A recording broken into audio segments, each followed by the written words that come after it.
Hi, Josh. Hey, Aya. How's it going?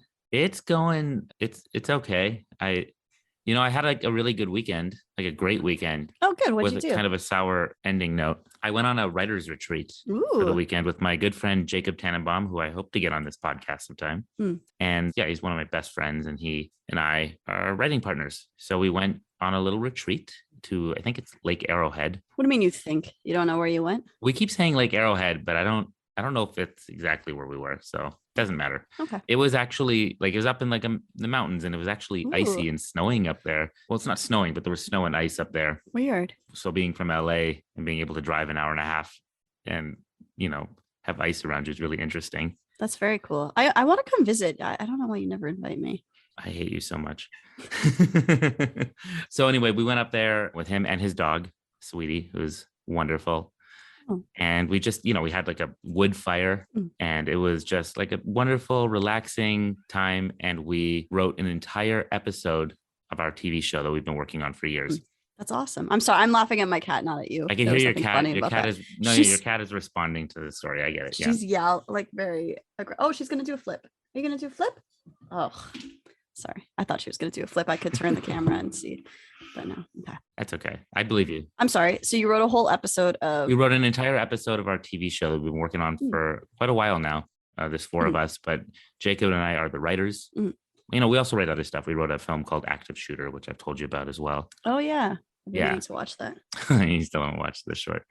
Well, we also wrote the feature of it, which is, been doing all right. So yeah, we're a good writing team. And, we got on this little writer's retreat, got an Airbnb, this cabin, and we just wrote all weekend. And it was super productive and it was super fun. Mm. And I had a great time. Like it was one of the best weekends I've had in a long time. And then on the way back, Wait, 1 second. I know you have things to tell, but what was this an official writer's retreat or did you just make it into a writer's retreat? 'Cause you we just said you rented an Airbnb. So like, Yeah. were you just like, okay, we can't talk to anybody for the next this? And Jacob and I knew we needed to write this episode. We wanted to write, this is actually the third time we've done this. okay. So we go and we write. Like it's a good way to get writing done, because there's a lot of distractions in our everyday world. yeah. So we actually put money into going on a little retreat, and then that entire weekend is intended for writing to get done the thing we wanted to get done. Right. But you don't like sign up for a writing retreat. You made No. this into your own writing retreat. No, this is Okay. our own personal. That's very writer's retreat. cool. That's a great idea. Yeah, it works. It worked really, and Mm. I was very happy because we were like very productive. We wrote the entire episode from scratch. Cool. That's awesome. I mean, we had a beat board and everything, but Mhm. yeah, we each wrote like over 30 pages each, and put Whoa, it together. I want to It's do a that. Hour-long episode. So Very cool. Okay. Sorry, Yeah, I so- interrupted you. Go no, on. no problem. And I was just so on the way back, Jacob's like, we should stop to take a picture. Mhm. So we stopped to take a picture. It was a beautiful view with the dog, and I was stupid. And because when I take a picture with like and I'm wearing sweatpants or whatever, usually if I have like stuff in my pocket, it's like kind of bulging out of the pocket. It's really irritating. So I took my wallet and keys out of my pocket and I put it on top of the car. Mhm. And I'm like, yeah, I'll grab that in a second. And I didn't. And we drove for like an hour and a half back before somebody like we were driving next to on the freeway was like, hey, like roll down our window. There's a key on on the back of your car. And I'm like, what? Oh, like the key slid down onto Exactly. The key slid back. into the back, like between the window and the Oh. trunk. and the wallet. And we pulled over. Somehow my key magically made it, but the wallet did not. Oh my, I was freaking out. Like, I was like, oh my God, everything in there. So I made the decision to drive all the way back in my own car Mhm. because we drove back in Jacob's car. It's like 2.5 hours it took me to get there. It would take another an hour and a half to get back. Mhm. So 4 hours of driving or more. I mean, I do the same for my wallet. Yeah. yeah, How much of a pain in the ass is it to have to get all your new stuff? Like, exactly. Right. And I had like a geotag. That photo we took was actually geotagged. So I was like, oh my God, I know Oh. exactly where we were. yeah. And I went back to that exact spot. But of course, we were driving, so I have no idea where it flew off. Probably at the beginning, but yeah. Maybe, but I looked around for like 15 minutes and then it got dark. Oh no. Also, I was on one of those windy roads coming down a mountain, so there wasn't really anywhere to walk that was safe. Mm. And cars were coming around corners, and it was just not like feasible. Yeah. I had no idea. I couldn't see very well. So I eventually gave up and I drove all the way back. And I guess I spent even more money on gas, and I had a bunch of money in there. So It was not a pleasant experience I in that mean, someone regard. might find it and give it to you. Maybe, but also like on one of those winding roads coming down the mountain, if it fell there, I feel like people don't usually walk out there. Those are the Oh roads. yeah. You know what I'm talking Yeah. about? Yeah. It's like a narrow, like whoop, whoop, whoop, whoop, like it snakes around and it's like there's barely room for cars, let alone people walking next Yeah. to Whoop whoop was right. it. I was making finger motions as well Yeah. to illustrate. Yeah. That's exactly it. So I'm sorry to hear that. That sucks. Yeah. That it does. I canceled all my stuff. I ordered a new yeah. license. Not just my American ones, my Canadian ones are in there. My Canadian health card. And What are you keeping all this stuff with you all the time? I'm sorry. I shouldn't. I'm blaming the victim right now. I don't have actually too much. This is not even, I don't actually keep Yes. everything in there, but I thought that's another form of ID might be useful. Right. My COVID vaccine card was in there. Oh, you guys got a card. So now nobody will believe you anymore. Well, I have a picture if they continue to take a picture. You've retracted. You've become an anti-vaxxer by losing your wallet. Yeah, no one's going to believe me. Like, sure. Yeah. Okay, Sure. buddy. Yeah. Sure thing. Anyway, that aside, I don't regret anything because we got so much writing done and it feels really good. That's good. Yeah, we've actually decided we're writing a whole season of this TV show. So yeah, bring us up after that downer of and I lost my wallet. well, this was the 5th episode we wrote. Cool. And these are hour-long episodes, like over like 60 pages. And it's going to be filmed. I mean, I hope so. We Right, want to get this thing made ultimately. So we've now written half the season and we're deciding to write basically, and I hope we stick to it, an episode a month until we're done. And we have a whole process to it. We're beatboarding the one after it while we're writing this one. We're hoping within a few months we'll have the whole season. It's a ton of writing. It's a ton of work, Very cool. but we're in a groove right now. So that's really cool.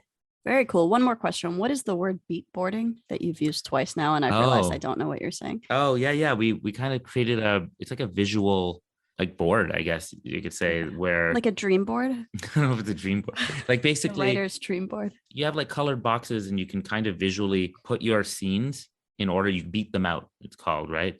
Oh, like a scene board. Yeah. So we can, I guess, yeah. I'm sure there's a better, a beat board. right, like narrative beats. That's what the beat is. Oh, I get it. Exactly. Narrative beats, not.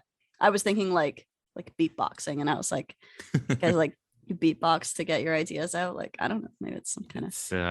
Not at all what this is. Okay. I mean, you can beatbox while you beatboard, and that's we're doing that. The beatboarding is not just me and Jacob. That's Tamar and the rest of my group. Fair is the other one. Yeah, although Tamar's the one who's beatboarding with us right now. Right. She's like really good at it too. So beatboard. Yeah. Beatboard. It's kind of cool. Like she'll like lead the beatboarding session. Cool. Where we like figure, she like, will order all our scenes as we figure them out and write down our notes as we're saying them.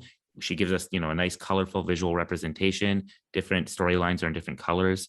And then it's like, okay, Jacob, Josh, go write. Cool. We have this beat board to work off of. So we divide up the scenes and that's what we did. Very cool. I actually do want to hear more about that, but I don't think that's our topic of the day. Not at all our topic of the day. Unless I shoehorn in a segue or something, but. Yeah. No. But before that, what's going on with you, Aya? I'm good. No. Actually, I do what's have going on with your computer. I had an annoying thing just happen. Well, I got a lovely new computer, which I've been using for the past few days. And then we were going to do this. Can you hear that dog barking? I can, yeah. Did your cat turn into a dog? It's an open window. Now it's a closed window. Yes, my cat turned into a dog. So yeah, I've already complained about my computer. I got a nice new computer a few days ago, and then we went to record this episode, and I went to plug in my USB. And for whatever reason, I thought when I bought this that I got the right kind of USB that I need. But I don't know. They call something a USB 3. Who knows? Like, just call it what it is, which is a tiny little hole that no normal USB fits into. So, and I don't have any of those fancy little whatever. You have the wrong type of USB in your computer. Yeah, like I don't even know if there were options for the kind of USB that I need in the computer that I got. So like, because there's like USB-A, USB-C. Yeah, and I really thought that I got that. So that's why I was looking around and I was like, no, it's got to be here somewhere. So no, it is not there anywhere. So I had to connect up to my old computer. That does not work so well, but is this Apple? A little frustrating. It's Apple, yeah. Right. Are you like an Apple person? Are you loyal to Apple, Aya? I'm not. I don't like to use that. I'm not loyal to Apple. I like many of their products. I'm not loyal to You're not loyal to a brand. I don't generally feel loyalty to brands. Oh shit. Segue. I do like Apple products. But I mean, things like this annoy me. But I've had so much more luck overall with Apple computers than I have with any other kind. So in a way, it's more a loyalty of convenience than a loyalty of anything deeper. Right. Would you say that loyalty is conditional? Oh, that loyalty is very conditional. Like I have no love for them right now with this lack of USB. Although I otherwise love this computer. So it's green. Not because it's green, but it is green. This is a great segue. Yeah, I feel like I talked longer than I needed to after we got the segue bit, but no, it's great. Yeah. So what does it seem like we're talking about today? Oh, I don't know. Beatboards? Beatboard. Beatboxing? Beatboard. Welcome back to Adulthood, friends. This is the discussion-based podcast where two former childhood acquaintances, now friends, discuss the things that Why don't you come up with one this time, Aya? The things that loyally matter. Does that work? Yeah, loyally. That's your adverb of the week. Oh, and I'm Aya. Oh, I'm Josh. And welcome to episode 33. 33. Yeah, 33. We're both going to be 33 soon. Oh, no. Yeah. I shouldn't have said that. It's just sad. No, it's fine. It's not sad. I'm fine with that. I'm ready for it. I'm ready. Yeah, I'm not. You're not? Too bad. It's happening. You can't help it. So yeah, we're going to talk about loyalty. Is loyalty always a good thing, or when shouldn't we be loyal to something? Can loyalty be conditional? And what are the consequences of not being loyal? Also, why does anyone demand loyalty? Why is anyone loyal to anyone? Yeah, why? Why bother? So we're going to talk about that right now. Let's get into it.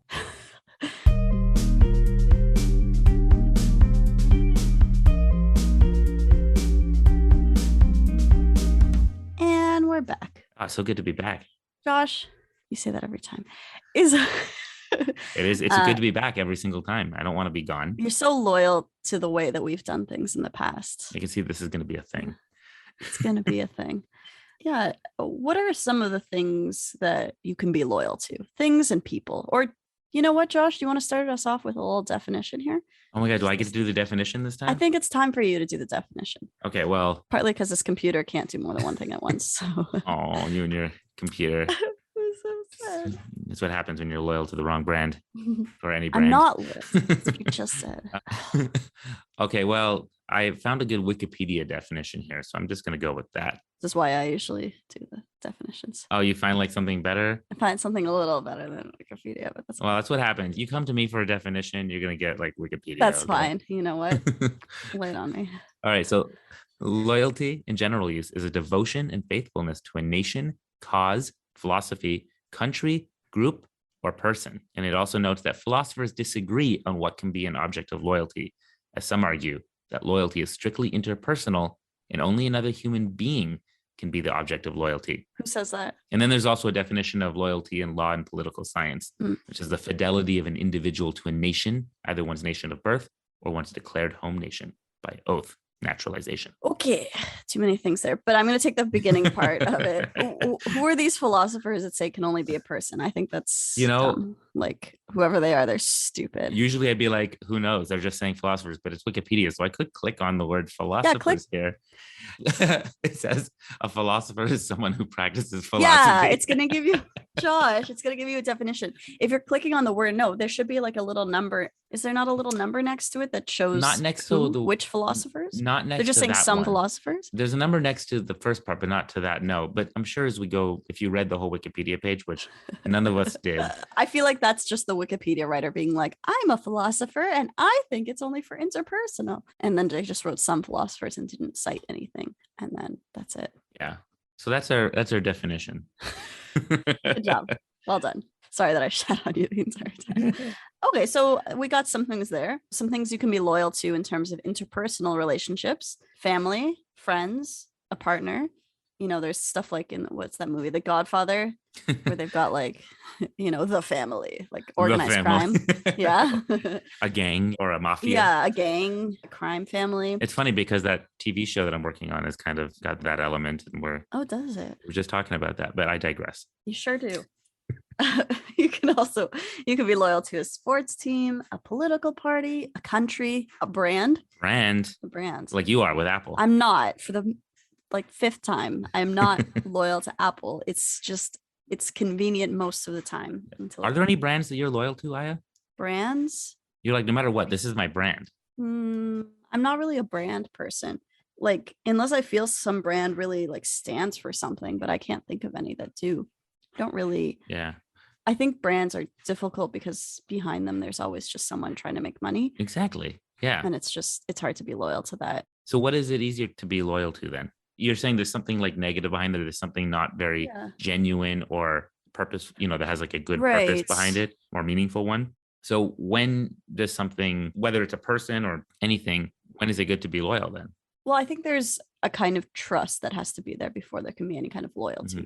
So if someone, let's say if it's a person, I think if they earn your trust or if they are a certain way, I guess I need more detail there. But yeah, after they've reached a certain level of trust, it's like, okay, you've earned my loyalty. It's like, now I should be loyal to them. And what is it? But to a point, it's always conditional. And we're talking about like a certain devotion and faithfulness. And we think of loyalty as like, this is a long-term commitment, right? Right. Yeah. So do you think that we should be loyal to anyone or anything? Is actually a bigger question, like, right? Anyone at all, ever? So, for example, I have friends, and maybe you do too, where people who talk about loyalty as this virtue that is top tier for them. It's number one, loyalty. I demand loyalty above all else. Now, first of all, I understand why someone might demand loyalty. Oh, for sure. Right? Yeah. Like, for example, your work, if you go to a job, right, they might demand or want loyalty from you, because that's in their benefit. Of course, yeah. For someone to be loyal to them no matter what. Right. But to earn loyalty is another thing. And do you think once somebody is loyal, like, is that something that it's like a vow that you made and you have to stick with it no matter what? Are you not loyal if that changes? No, I think loyalty should always be subject to certain conditions. Like, you shouldn't be loyal at the expense of integrity, or you shouldn't be loyal at the expense of safety or morality.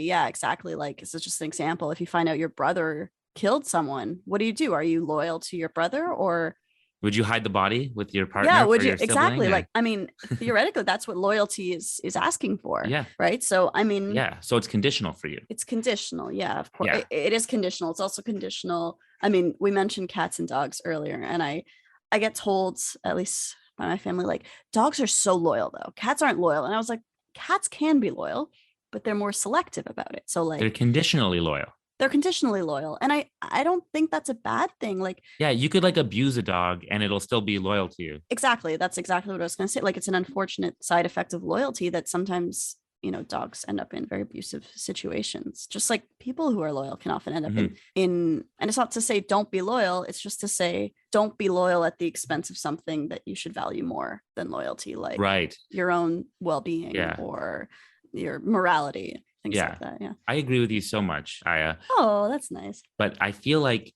we're talking about this like it's, of course, but that's not what we hear usually. No, it's not. And I have good friends that, first of all, I appreciate that about them because they're like loyal to me, and and I feel loyal to them in a way, because I do think loyalty, here's the thing. Some people think that loyalty is we said virtue, but positive trait that we all aspire to.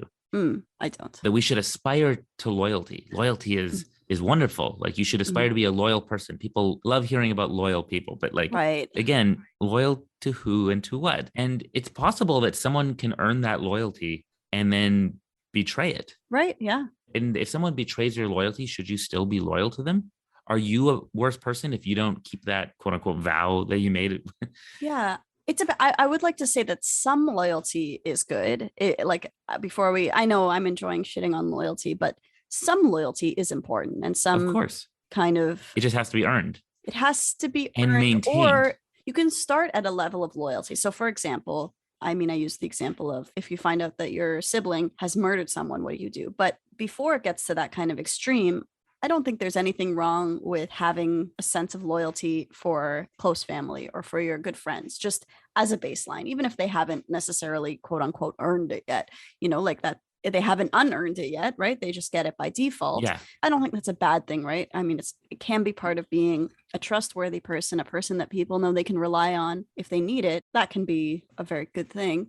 It's only when it's taken to an extreme or it's used as a kind of manipulation by people who, Yeah. right, people who require loyalty from you. Yeah. And You know who I keep thinking about? who? Donald Trump.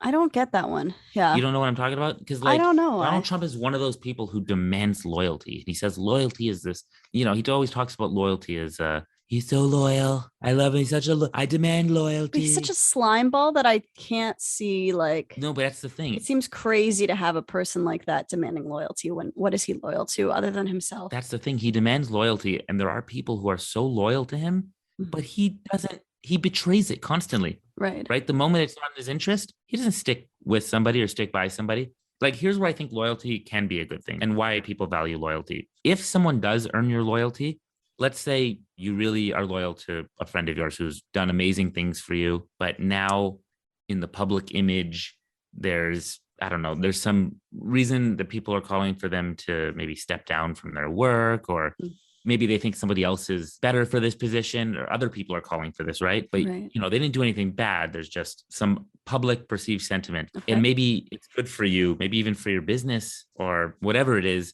for you to like listen to that public call. But being a loyal person to your friend, you defend them even at your own cost. And I think that's kind of the idea, that you stand up for what's right or who is right, at your own cost. And that's the good type of loyalty, where it's like if they deserve it, I should say. If they deserve it. Sometimes it's okay to give people a chance before they've necessarily earned it.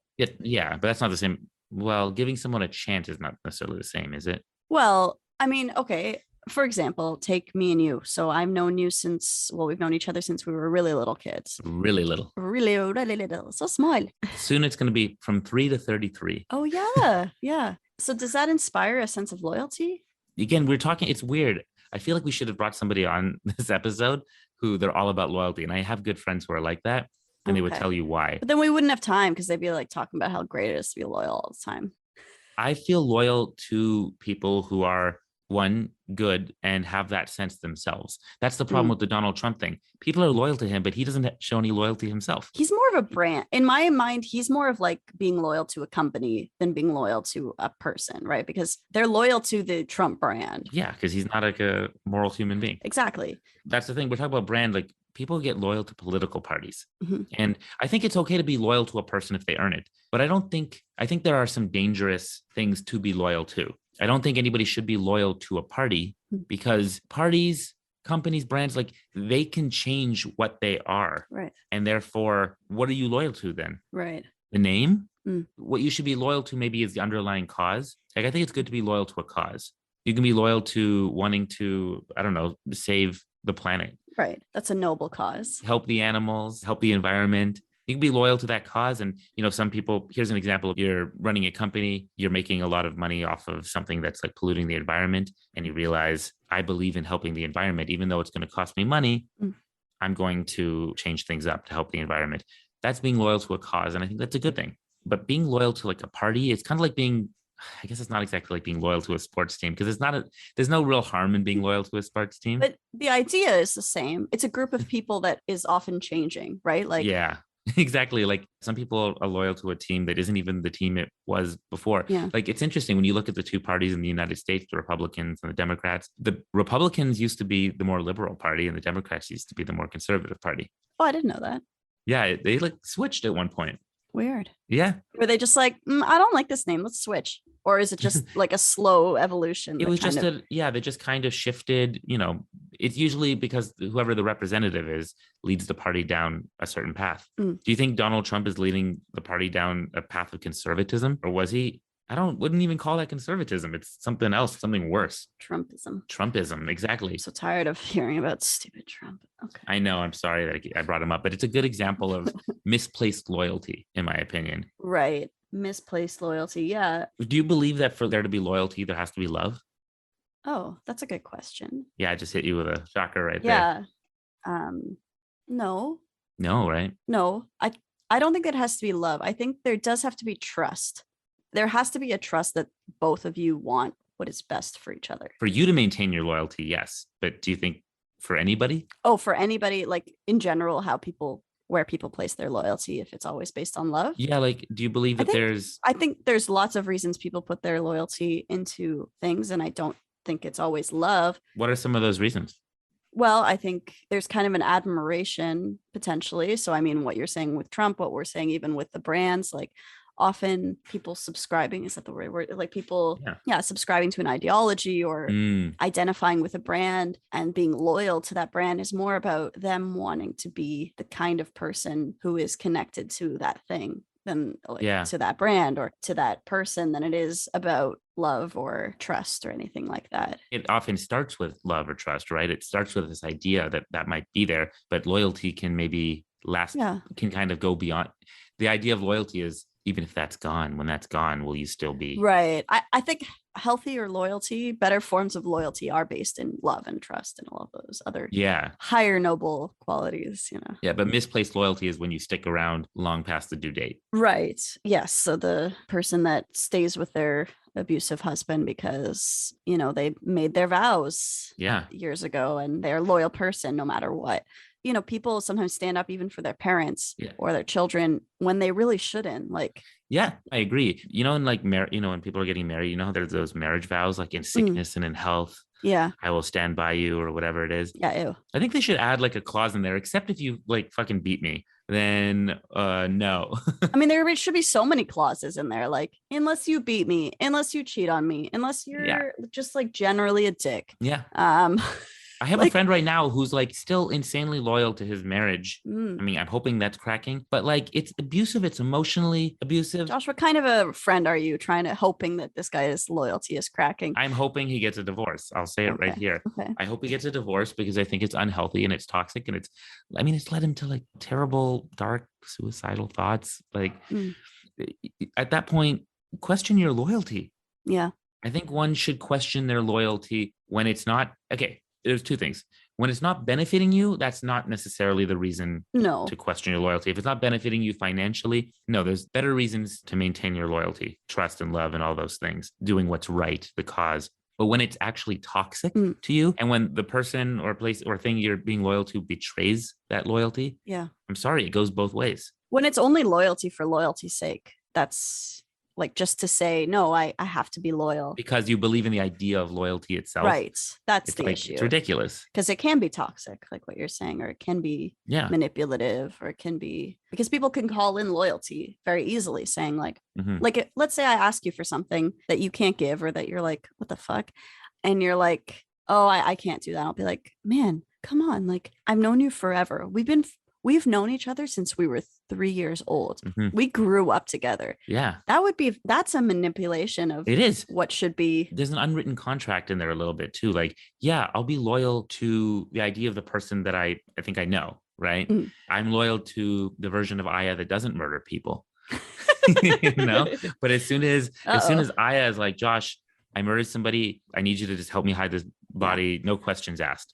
I'm gonna say, I'm sorry, I have questions. Well, that's good to know. Because first I'll hear you out. I want to understand what's going on. Oh, okay. At least that much. I'm going to be like, I want to understand what's going on first. I'll listen to you first. You know what I mean? Okay. And then depending on what you say, I murdered this person because they were trying to massacre me and my family. And if anybody finds out about this, I'll be in danger for a long, long time afterwards. Yeah, maybe I'll help you out. What do you mean maybe? What do you mean maybe? No, in this case, of course. Yeah, of course. We'll hide the body and we'll do what we can to keep you safe, Aya. Jeez, yeah, of course. Come on, course. why did I have to ask so hard for that one? And I assume you do the same for me, right? Yeah, sure, of course. Yeah, I totally believe you. Yeah. I would help you. Also, what kind of friend does that? Like, hey, I need you to. First of all, it says what kind of person you are if you demand something of somebody else that will hurt them. Right. Yeah. You have to believe that it's also like, if you're a loyal friend, why would you do that to somebody else? Why would you bring them into something terrible unless it was desperate and you felt like, okay, of course you might do it if you're desperate, but I think there's a certain element of, if you help me out, we'll both be okay, kind of a thing. Right. But if you end up hurting someone else to help you, what kind of friend are you? Yeah. No, that's a good point. And I mean, like, well, you were saying that you would have questions. So Yeah. if it weren't such a crazy case scenario, what if it were just like, listen, this person was pissing me off and I just, I took it a little too far, just casually, don't tell anyone, help me hide the body. Yeah. That's a little bit fucked up. It's like, I love you, I care about you, but I'm going to give you a chance to do what's right and call this in before I do. Right. So that's good to know, because really the actual reason that I wanted to pick this loyalty as the topic, right, there's something that was you to did and you need to out find out the truth of how much I can depend on you. Exactly. And I was going to invite you into my crime family, but oh no, turns out apparently you just don't have what it takes, because no questions asked is what we demand of our members. Yeah. That specific thing, no questions asked. So you believe you should always ask questions, right? Oh yeah. Yeah, you should always ask questions. I don't like any of this no questions asked loyalty. I don't believe in that. Yeah, no, that's craziness. I'm sorry. I mean, maybe, yeah, no. There's no I'm sorry, you need to have the information. Yeah. I understand that if you trust somebody a lot that you shouldn't have to, but no one should demand that you don't. Right. Right. Yeah. And I mean, there are certain cases where you could be like, I know this person and I trust them, but I mean, it's kind of hard to, now we're just kind of grasping at straws. Is that what they call it? Well, I have a question. So, the ideas of patriotism and nationalism, there's like a certain loyalty in those terms, right? What's the difference between patriotism, by the way, and nationalism? What is this, a pop quiz? Well, I don't know. I didn't study for this. Nationalism rose in the 19th century. I know that, when nation states became a thing. Yeah, nationalism is kind of like, I think it's a little different. I think it's the idea that, your country first kind of a thing versus other countries, right? What's the difference? And sort of like kind of putting that above anything that your country needs is above others, so you're saying right? Patriotism is yeah, well, patriotism though literally is, I'm reading a definition here: devoted love, support, and defense of one's country, national loyalty. So what's the difference? Well, patriotism actually people think is more okay. You can be patriotic without being nationalist. Like, you could be patriotic for your own country without being against other countries. You can still be. Yeah, I think nationalism is kind of the idea that nationalists will always insist that their country is the best. Number one, has to come first, no matter what, which can betray people. That's the problem. Right. Yeah. Yeah. Patriotism, though, is national loyalty, though. So that can be kind of problematic too, right?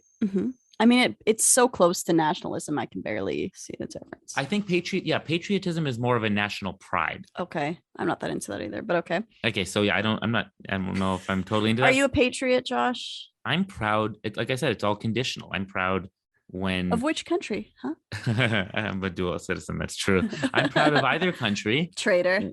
I'm proud of either country when they do things worth being proud of. That's the thing. Oh, way to fence it. That's exactly it. Like, you shouldn't be blindly loyal. No, that's true. That's a great point. Are you only loyal to those two countries? Are you only patriotic about those two countries that you are a citizen of which you are a citizen? Are you saying because we're Jews and we also have like another loyalty? Yeah. By the way, this is a thing, that was a right? thing. Yeah. Jews were often accused of that. Like, they can't be trusted because they're loyal. They call it dual loyalty, right? That's it. Yeah. Well, I do have a dual loyalty, right? Because I'm both American and Canadian. You already have a dual loyalty. So for me, it would be a triple loyalty. Just want to point that out. It's just, your loyalty spread so thin, it barely counts as anything. I was thinking about bringing this up, but it is kind of a bag of worms, right? But a bag of worms? I've always heard a can of worms. Maybe I'm combining two idioms or whatever. I think it's no, that's fine. I like it. I like it better, a bag of worms, because that sounds like we were like gross. Yeah. Okay. All right. Sorry. Let's open up this bag of worms.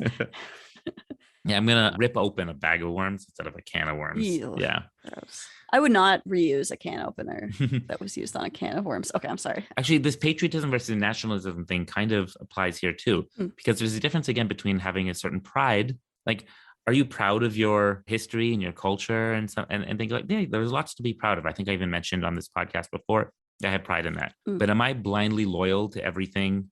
Especially when there's a company or a brand or anything that purports to be part of that. Like, of course, it's a smart thing for them to say, oh, if you're proud of that or loyal to this cause or idea, well, that's us. Yeah. That's us. Okay, well, you prove it then. Yeah. Like, you have to earn that from me. Like, people will tell you, yeah, blindly follow. I'll be careful what I say here. Well, like going to war is potentially like blindly. Okay, this is perfect. This is a perfect example. Going to war. It's demanded of you for your country. Yeah, well, you have to look. It's like ask questions. What are we going to war for? Yeah. I'm sorry, they say like, don't ask, don't ask, don't tell. That's something else. Yeah, we would both make terrible soldiers. Let's be honest. Terrible. Don't ask, I don't tell is really- a different thing, Josh. I know. I said that. But yes, we would make terrible soldiers. Let's be honest. It's like, don't ask, I don't go. Yeah. I feel like you would piss off whoever's in charge really quickly with all your questions. Actually, it kind of bothers me because the way it works in the military structure is you work your way up often from being a soldier who just does as he's told. Mm-hmm. And then eventually you get to be put in charge. Yeah, those people don't know how to tell other people what to do. They just know how to be told what to do. Well, not necessarily. They might know how to tell other people what to do, but they obviously, the type of thinking or lack thereof you're supposed to have as a soldier, I don't think that necessarily leads to you being a leader of that sort. You think asking no questions isn't an ideal leadership quality? Is that what you're saying, Josh? Exactly. You need to be a critical statement. You need to be a critical thinker. I'm sorry. You sure do. Yeah. Good leaders have to be critical thinkers. And if you're rising up from the ranks of people who are not supposed to be, like you're being taught not to be in a sense, that can cause problems in the type of leadership you end up having in those areas. That's my opinion. No, I think so. I think we actually talked about that in leaders versus followers as well. Oh yeah, maybe. Yeah. Because I was like, I feel like I've heard this before. But then so going to war obviously is one thing, but what about, again, we're Jews. Let's talk about it. I don't want to. Do you feel like there's this, let's talk about it. Do you feel like there's this question, this demand of loyalty to Israel? Do I have to answer this question? Yeah. I'm not saying whether is there, whatever you yes, feel. there is a demand of loyalty. Yes. By the way, I want to start off by saying I am a supporter of Israel. Josh, we just lost half our listeners, man. Like, you just. Which ones? Can you just tone it down, man? No, I support Israel. Of course. I love Israel. I've been to Israel. I have family in Israel. But again, it's different. You know what I mean? Demanding loyalty is something else, right? You have to earn that loyalty constantly. I'm not saying that they don't sometimes. Right. But it's still not an unconditional thing, in my opinion. Yeah, no, I can be loyal to certain aspects, but there's all these it's not conditional, all these like clauses, not exactly clauses, all these, what's the word for that? Conditions. Yeah, conditions, or like all these things that kind of whittle it down to something that I don't know that everyone would consider loyalty in the way that it's expected. Israel's very meaningful for what it stands for, for the Jewish people, for, the safe haven that it is and has become following, millennia of persecution. There's lots to be proud about as well in how our people helped kind of survive and thrive amidst that persecution. But it doesn't mean I'm going to be loyal entirely to whatever government comes in or whatever. And it's so hard to be loyal to something that is, again, it feels like a team or a political party in some ways. Like there are little aspects of it that I don't like. Exactly. If you get one leader, let's say somebody comes in, that's the problem when somebody says be loyal to the country. Like, what does that mean? Because it's like, okay, maybe this one leader is really good and then the next leader is really bad. What am I loyal to right now? Like, fuck you, Netanyahu. No, I don't know. I'm not even going to say. I didn't even, I'll be honest, I didn't even hate everything Netanyahu did. Like, no, I'm just going to be honest though. Yeah, no, that's good. Be honest. You be honest so I can sit here quietly, which I'm not doing, but I will. It's not like I necessarily hate everything even Netanyahu did. It's just I'm not loyal to somebody that isn't consistent and that might betray my loyalty. And someone who clearly has their own interests. Their own ulterior motives and agenda or whatever. Yeah. If their cause is my cause, then I'm loyal to that. If they start doing it for other reasons and then start demanding my loyalty, it's like, why? Prove it. Even if they think that you guys have the same cause, but the way that they're going about it diverges from the way you would go about it. Well, that's part of the cause. Yeah, exactly. You have to, there's moral ways to do all the ends justify the means kind of a thing, right? Yeah, this is so tricky, the subject matter. Yeah, no, I have a related question. Sure. What do you think of loyalty to tradition? What do you mean loyalty to tradition? Like you mean following like every single year we have to put up the Christmas tree? Like what do you mean? You have to do this because it's the way we've always done it. Oh. Or we have to do this because it's what is demanded of you based on this thing that you are supposed to be loyal to. You mean, for example, saying, and that's your adverb of the week every single episode? That's not what I was thinking of, but that works. It's tradition. We can't change that. I'm sorry. You got to be loyal. I think that's more of like a comfort thing, right? It's fun to have a thing that you're consistent about. That's more consistency than tradition. Tradition, like okay, so I guess I'm thinking of something specific because I've been in the Okay. car with my grandma before and she says something like, it's like that song in Fiddler on the Roof, Tradition. And I'm like, Mhm. that bothers me. Just like, especially because in that, what is that play about? Like a father disowning one of his daughters? Well, it's one of the things in there. It's more One of the about, things. I mean, Fiddler on the Roof actually is kind of damning that. It's the idea that tradition, when you really look into what's going on in Fiddler on the Roof, it's kind of showing you how that holding on to tradition and not embracing modernism can be very damaging. It can be toxic. Oh, is that supposed to be the point? Yeah, Okay. Fiddler on the Roof isn't I as, should watch that again. a lot of people don't really understand Fiddler on the Nah, Roof. I don't think I understood it. Bringing up my TV show again, by the way, that I'm working on, Yeah. literally talks about Fiddler on the Roof in the very first episode and about that. Really? Oh. Because one of the characters is going on about how like Fiddler on the Roof is extolling the virtues that they think Fiddler on the Roof is. Just like what I just did. Okay. Yeah, exactly. And then the other character's like, that it's not really about that, right? Do you think that we've inadvertently turned into your TV show? Maybe I just like talking about the same things. Yeah. And we all Although like I brought up Fiddler on the Roof this time, but I do remember that you mentioned it when I was talking about something in my life and you were like, oh, it's like Fiddler on the Roof. And I was like, yeah, it's not great. So actually Fiddler on the Roof might help you make your point right here. Because yes, please make my point for me. Well, you're saying loyalty to tradition. Yeah. I think following tradition is a form of loyalty, is what you mean to say. Yeah. Right? Like being stuck following tradition. I think tradition has it's comforting to a lot of people. And it's uncomfortable to break from tradition, but being loyal to it when it doesn't serve you anymore. Yeah. Is very, again, it can be damaging and it can cause a lot of also cognitive dissonance. Right. Like, can't we pick and choose? Aren't we allowed to choose what works? And it's like, well, you can't just select what you like. Why not? I think we always have to be, this is what we said before, you have to be able to question it. If someone says you can't question tradition, yeah, screw that. Yeah. I'm sorry. I'm sorry. Okay, what is the most Jewish idea of all? Question everything. Question everything, right? Now, some people will say, yeah, question everything. And then, well, the answers are here. Just want to let you know, though. And it's like, I don't think that's what question everything really means. Oh, when they say like the answers are in the Bible, is that what you're saying? Well, some people say question everything, but like, I'll tell you the answer. All right, buddy. Yeah, no. Yeah, okay. Yeah. It's like, I don't know if that's what it means to me. I think we all have our own moral compass. Yeah.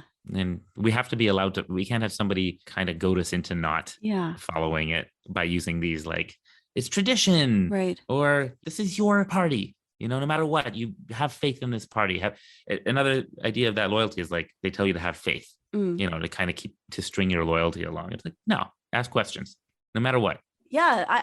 Do you think that you're saying that some people find comfort in tradition and I mean, people find comfort in loyalty too, right? Because it simplifies things in a way. It's like, these are the things that matter to me. So if you're loyal to certain things, let's say family or friends, and you say, no matter what, then you've got this, I don't want to say easy, but you've got this sort of simplified morality. Yeah. Like it's easy to prioritize when you say, this is what I'm the most loyal to, and I have to be loyal above all else. Then you don't have to think all the time, and you don't have to ask questions that people don't want to hear. And you don't have to challenge people. You've heard that before, right? Like, be loyal to your family. Yeah. Like family first. Yeah.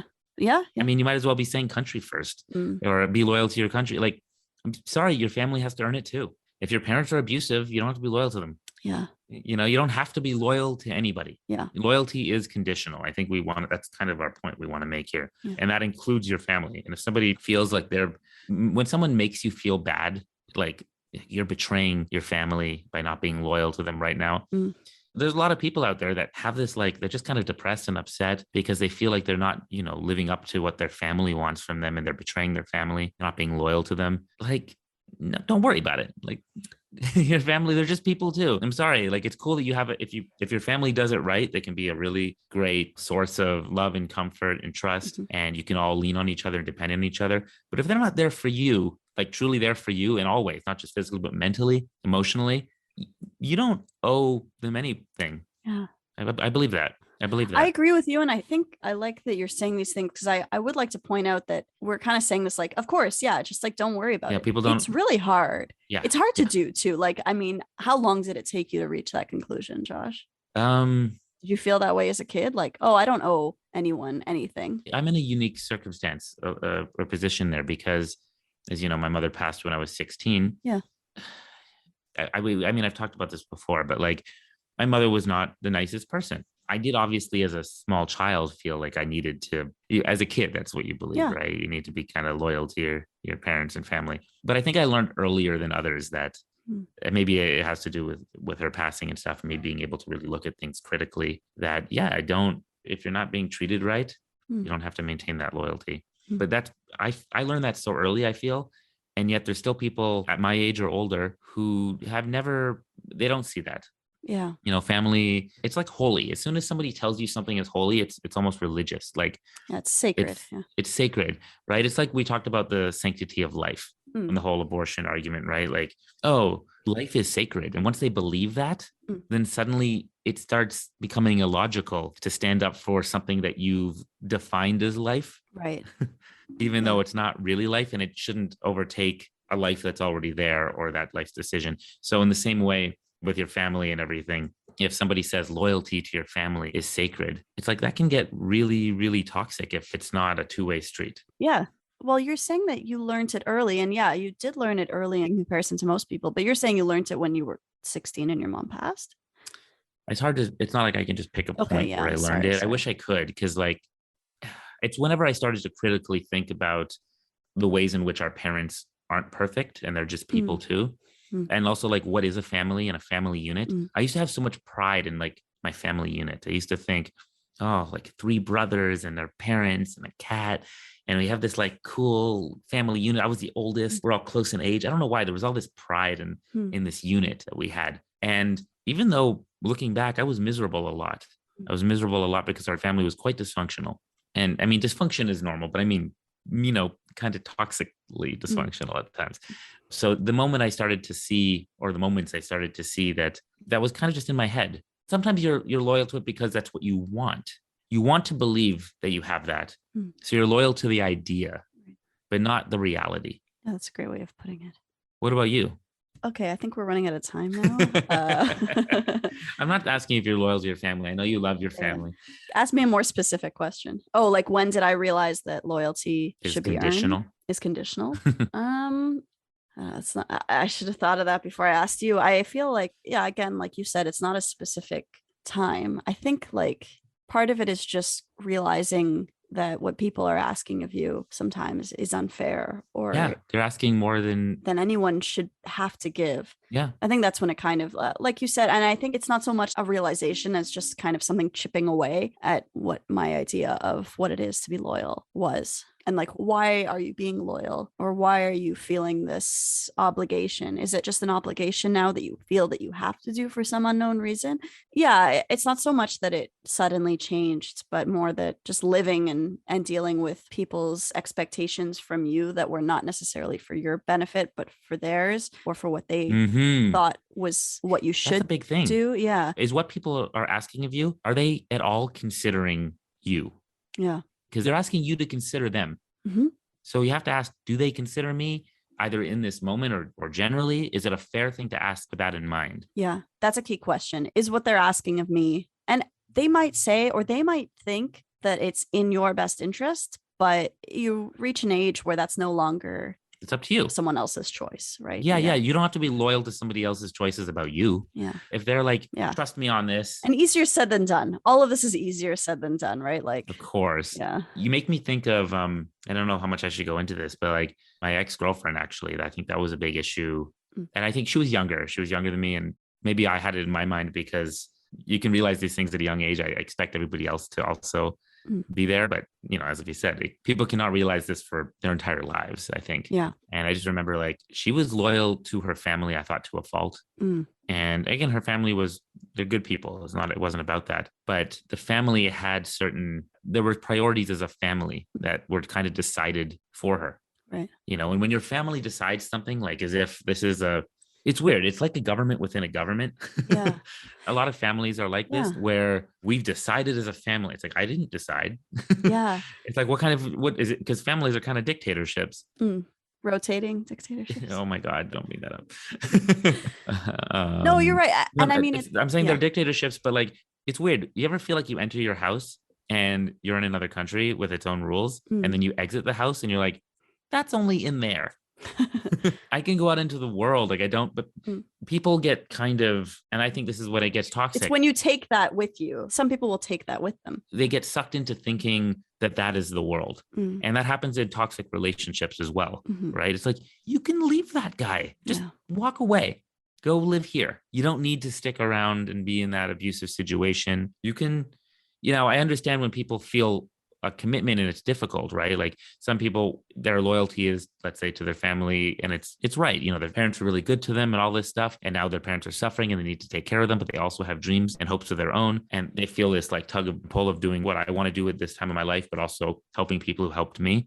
That can be very difficult. I can understand that. And sometimes it's just like there is no right answer. Whatever way you go, there's a loss. Yeah. That's less what we're talking about in terms of like stepping away from loyal, right? That's an understandable kind of conundrum there where, your loyalty can just be difficult, especially even when it's earned. Mm-hmm. I'm kind of adding on to that, what you're saying about when people are expecting things of you in terms of loyalty, when you're talking about being in someone's house or being part of a family, what you were talking about with your ex-girlfriend, like her family has certain rules that she had to follow, or they made certain decisions, but they're making certain decisions for a thing that they're not going to go through. To make a decision for someone else when you're not the one living their experience, living their life. And people can do it with the best of intentions, but there is a point where every person needs to be able to think for themselves. I mean, that's not always possible, but yeah, to be able to think for what is best for me and realizing I am the one who gets to decide that. Yeah. Yeah. There's a difference between loyalty and being supportive and loving and trusting. Yeah. I think there is, again, I don't want to attack the word loyalty in total. No.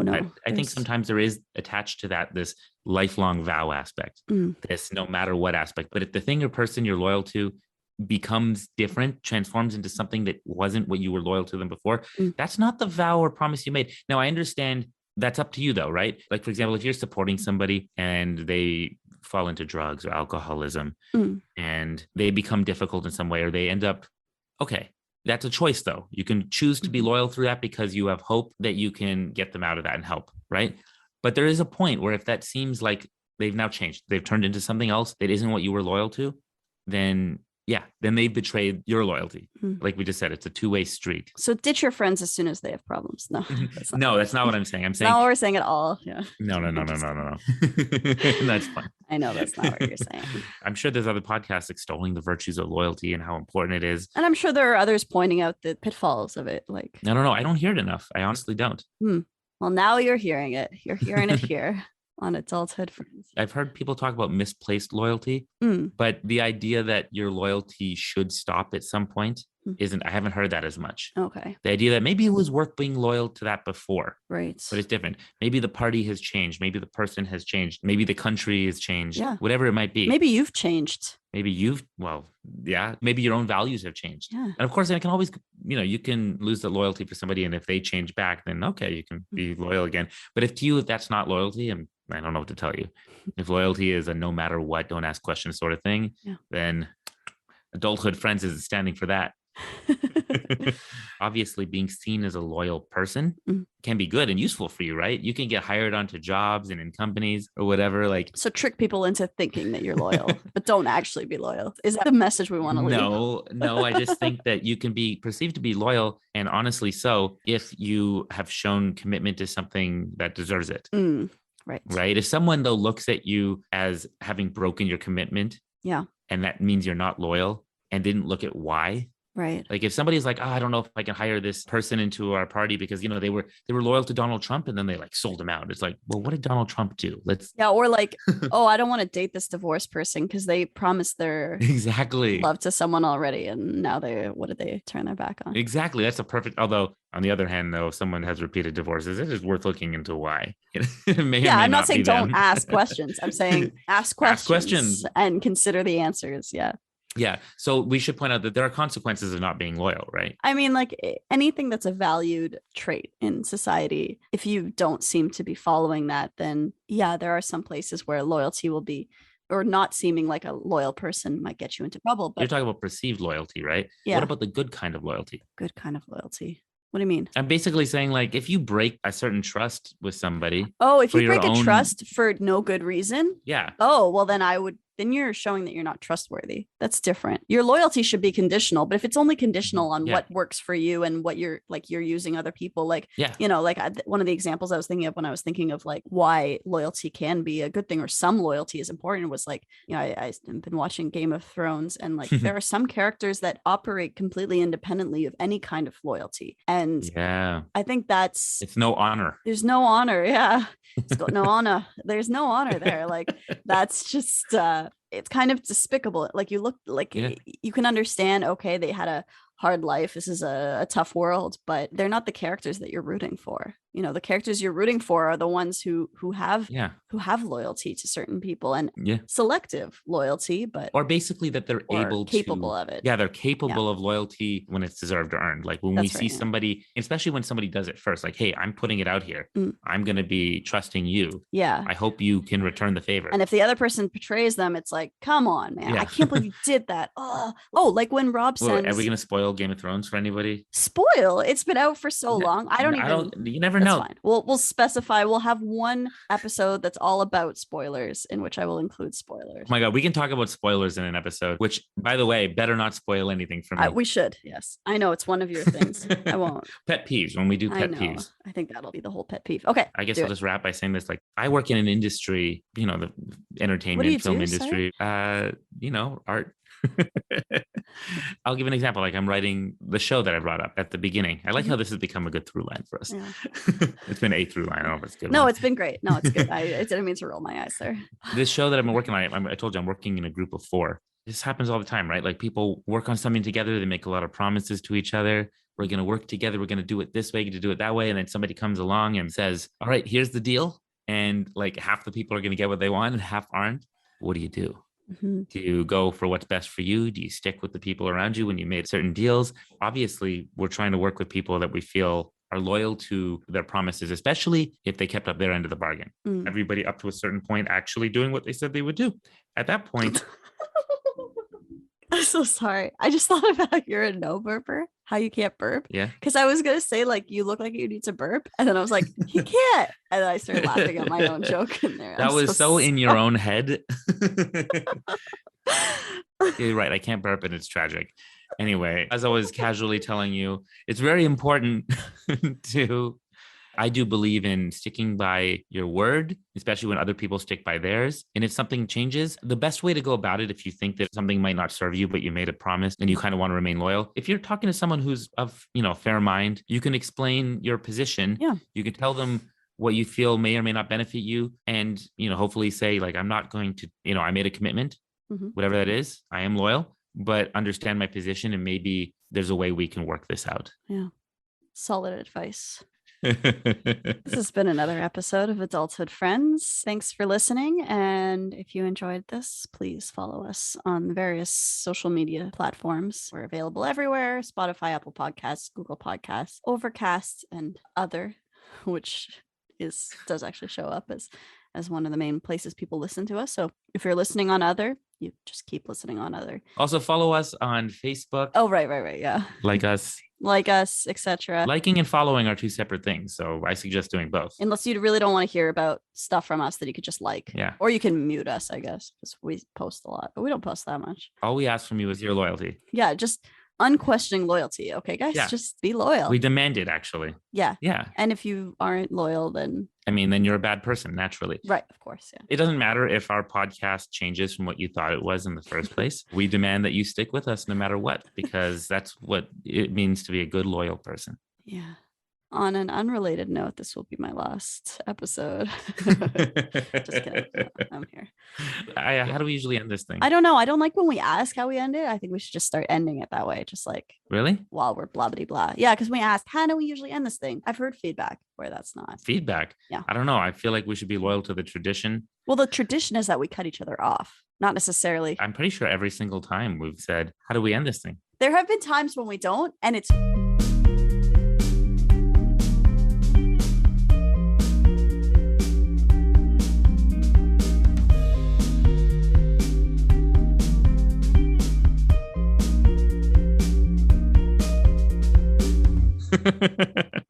Fuck you. All right.